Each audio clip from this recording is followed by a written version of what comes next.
বেশ কিছুদিন অসুস্থ থাকার পর আজকে একটু নিচে নামবো ভাবতেছি। ঘরে কোনো খাবার ছিল না লাবিবের, যেহেতু ঘুম থেকে উঠে ওকে নাস্তা দিতে হবে। তো একটু ভালো লাগতেছিল আর সেই জন্য তো নিচে চলে যাচ্ছিলাম। লাবিব ঘুমিয়েছিল।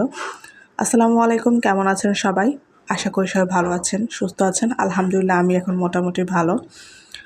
তো অনেক দিন পর একটু ডেলি ভ্লগ শেয়ার করছি আপনাদের সাথে। লাবিব ঘুমিয়েছিল, ঝটপট নিচে নামছি। ওর কিছু নাস্তা নিব, সাথে আমি ঘরের জন্য কিছু নিব। তো আমি সবসময় এই মুদির দোকান থেকে আমরা কেনাকাটা করে থাকি। তো এই তো মুদির দোকান থেকে যা যা প্রয়োজনীয় সব কিছু নিয়ে চলে আসি বাসায়। এদিকে লাবিবও উঠে গিয়েছে, তো সবগুলো এখানে বের করে নিচ্ছিলাম। আমার ছেলে বসেছিল। তো এখানে এক হালি ডিম নিয়েছিলাম, সাথে নিয়েছিলাম লাবিবের জন্য বিস্কিট, জুস, আর নিয়েছিলাম রসুন। খুব ইচ্ছে করতেছিল, মুখে যেহেতু স্বাদ নাই, মুখটা কষ্টা হয়ে যাচ্ছে, কোনো কিছু খেয়ে শান্তি পাচ্ছি না। মনে হচ্ছিল একটু শুটকি ভুনা দিয়ে ভাত খেলে হয়তো ভালো লাগবে। তো শুটকি যেহেতু ছিল না, আবার নিচে নামি শুটকি আনার জন্য। তো এখানে তো চকলেট, জুস, চিপস, তেল, সাথে হচ্ছে ডিম, বিস্কিট, রসুন সব কিছু বের করে নিলাম। তারপর লাবিব একটা জুস খেয়ে নিল। তো আমি বললাম তো চলো তাহলে নিচে যাই, সবজি নিয়ে আসি। তারপরে তো নিচ থেকে আবার সবজি নিয়ে আসছি। সবজি বলতে একটা বেগুন নিয়েছি ভর্তা খাওয়ার জন্য, সাথে ধনিয়া পাতা নিয়েছিলাম যেটা শুটকি খাবো, আর বিকালে একটু চিকেন বল বানাবো আর কি। তো সাথে 2টা টমেটো নিয়েছিলাম।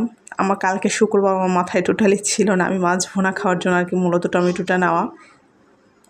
তো সব কিছু বের করেই তো ঘরে আসছি। ছেলে একটা বিস্কিট খেয়ে নিয়েছে অফ ক্যামেরায়, চকলেটের জন্য পাগলা হয়ে গিয়েছে। তো এটা নাকি ইন্ডিয়ান চকলেট, এইটুকু চকলেটের দাম 30 টাকা, ভাবা যায়। পরে ওরা বলতেছিলাম নাও চকলেট নাও, অর্ধেক আমাকে দাও, অর্ধেক তুমি খাও। তো আমি যেহেতু এই জিনিসগুলো কম খাই, ও পছন্দ করে ওকেই দিই। তা কেন যেন খেতে ইচ্ছে করতেছিল। পরে মা ছেলে শেয়ার করলাম অর্ধেক অর্ধেক করে।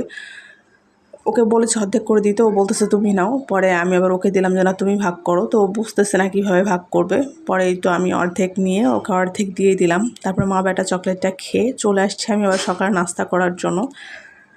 তো সকালে নাস্তায় লাবিব বিস্কিট খেয়েছে, পরে আবার ওকে নুডলস রান্না করে দিচ্ছিলাম, যে শুধু বিস্কিট খেলে তো পেটটা ভরবে না।